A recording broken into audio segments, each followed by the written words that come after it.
आपके साथ भी ऐसा होता है कि सीटेट के पेपर में सवाल पढ़ा, ऑप्शन ए देखा, लगा अरे ये तो प्याजे हैं। हाँ, और फिर ऑप्शन बी पढ़ते लगता है कि नहीं ये तो वाइगॉट्स्की का पॉइंट है। एग्जैक्टली और फिर कंफ्यूज होकर गलत जवाब पे टिक। और ये बहुत कॉमन प्रॉब्लम है।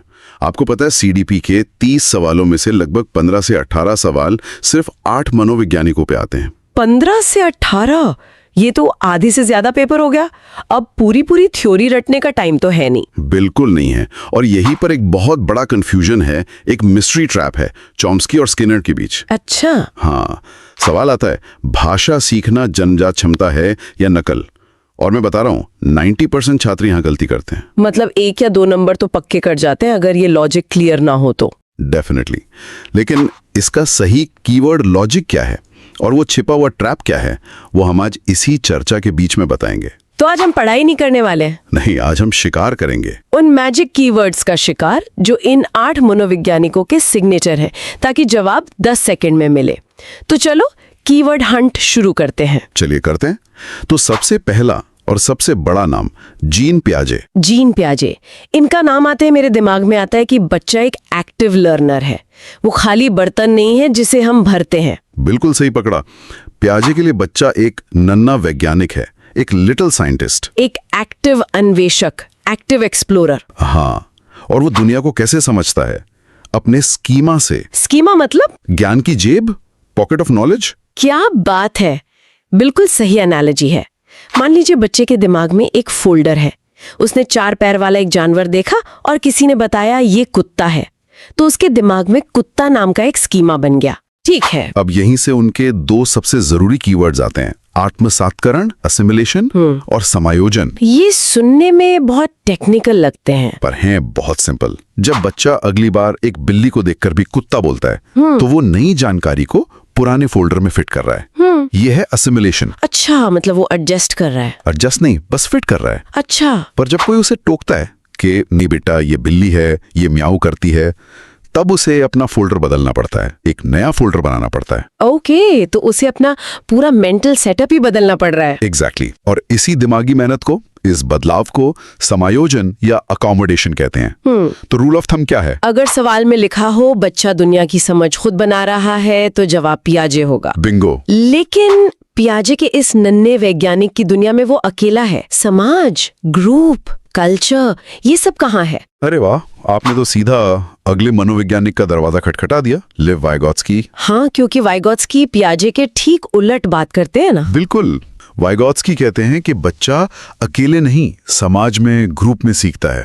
उनका सबसे बड़ा, सबसे इंपॉर्टेंट टैग वर्ड है सामाजिक सांस्कृतिक, यानी सोशियो कल्चरल। जहां भी सोशल या कल्चरल शब्द दिखे, वहां वाइगॉट्स्की के होने के चांस बढ़ जाते हैं। बढ़ नहीं जाते, लगभग पक्का हो जाता है।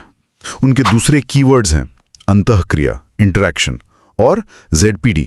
ZPD, zone of proximal development, समीपस्थ विकास का क्षेत्र। और ZPD के अंदर जो मदद दी जाती है उसे क्या कहते हैं? स्कैफोल्डिंग, यानी पहाड़ या ढांचा, टेम्पररी मदद। करेक्ट। तो वाइगॉट्स्की का नियम क्या हुआ?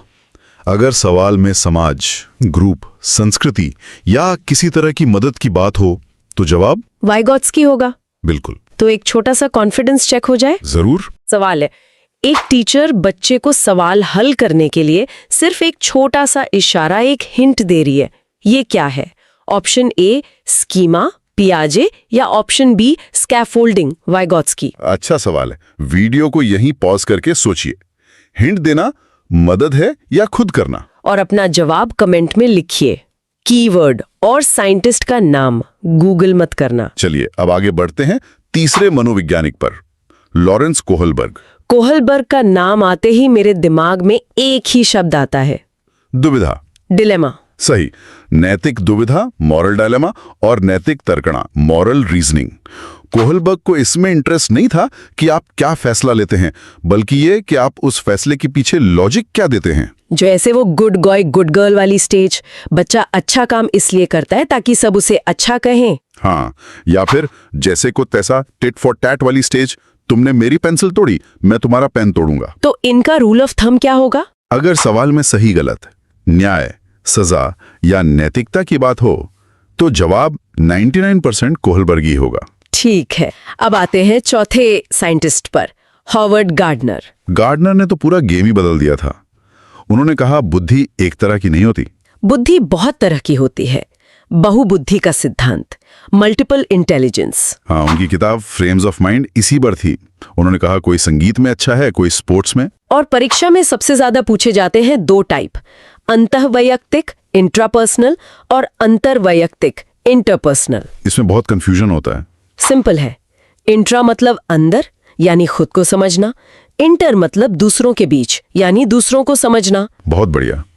तो गार्डनर का नियम यह है कि अगर सवाल में किसी म्यूजिशियन, डांसर, क्रिकेटर या पायलट की खासियत की बात हो तो लॉजिक गार्डनर का लगेगा। राइट। अब आते हैं पांचवें नाम पर, नोम चॉम्स्की। भाषा के बादशाह, लैंग्वेज पेडागोजी के एक्सपर्ट। इनका तो एक ही बड़ा आइडिया है, बच्चा भाषा सीखने की मशीन लेकर पैदा होता है। हाँ, वो मशीन यानी LAD, लैंग्वेज एक्विजिशन डिवाइस। ये एक जन्मजात क्षमता, इनेट एबिलिटी है। और उनका एक और कीवर्ड है सार्वभौमिक व्याकरण, यूनिवर्सल ग्रामर। करेक्ट। चॉम्स्की का लॉजिक सिंपल है, अगर भाषा को प्राकृतिक या जन्मजात बताया जाए तो वो चॉम्स्की हैं। लेकिन यही पर वो ट्रैप है जिसकी बात हमने शुरू में की थी। एग्जैक्टली। याद है वो सवाल, चॉम्स्की बनाम स्किनर का मिस्ट्री ट्रैप? हाँ, भाषा सीखना जन्मजात क्षमता है या नकल? आप सुनो उसका असली जवाब और लॉजिक। CTT में सवाल आता है, भाषा अनुकरण और पुनर्बलन से सीखी जाती है। अच्छा, तो स्टूडेंट्स भाषा शब्द देखकर सीधा चॉम्स्की पर टिक कर देते होंगे। और वहीं हो जाती है गलती। ये जवाब गलत है। सही जवाब है BF स्किनर। ओह, तो कीवर्ड सिर्फ भाषा नहीं बल्कि कैसे सीखी ये है। प्रिसाइजली स्किनर के कीवर्ड्स हैं पुनर्बलन यानी शाबाशी या इनाम, और अनुकरण यानी नकल करना। तो ट्रैप का समाधान ये हुआ, अगर भाषा सीखना प्राकृतिक जन्मजात लगे तो चॉम्स्की, और अगर नकल, इनाम, शाबाशी से सीखना लगे तो स्किनर। ये अंतर जिसने समझ लिया उसका 1 नंबर पक्का। वाओ, ये तो बहुत बड़ा कंफ्यूजन दूर हो गया। चलिए अब बाकी बचे साइकोलॉजिस्ट को भी जल्दी से कवर कर लेते हैं। Benjamin Bloom. ब्लूम का नाम आते ही 3H, head, heart, hand. Basically पढ़ाई के 3 हिस्से हैं, सोचना, महसूस करना और करना। बिल्कुल। फिर आते हैं एब्राहम मैस्लो। इनका फंडा सिंपल था, पहले जरूरतें पूरी होंगी फिर ज्ञान मिलेगा। आवश्यकता का सिद्धांत, हायरार्की ऑफ नीड्स। हाँ, जिसमें सबसे ऊपर है आत्मसिद्धि, सेल्फ एक्चुअलाइजेशन। मतलब एक भूखे बच्चे को आप सिखा नहीं सकते। ट्रू। और एक बोनस हैक, एडवर्ड थार्नडाइक। इनका एक ही कीवर्ड याद रख लो, प्रयास और त्रुटि, ट्रायल एंड एरर। बिल्ली पिंजरे से बाहर कैसे आती है? बार बार गलती करके। तो ये थे हमारे 8 महारथी। अब आप सब जो सुन रहे हैं, एक बात समझिए, आप टीचर बनने वाले हैं।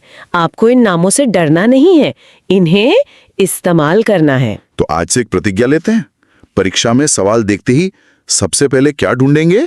कीवर्ड। पहले कीवर्ड ढूंढेंगे, फिर ऑप्शन पढ़ेंगे।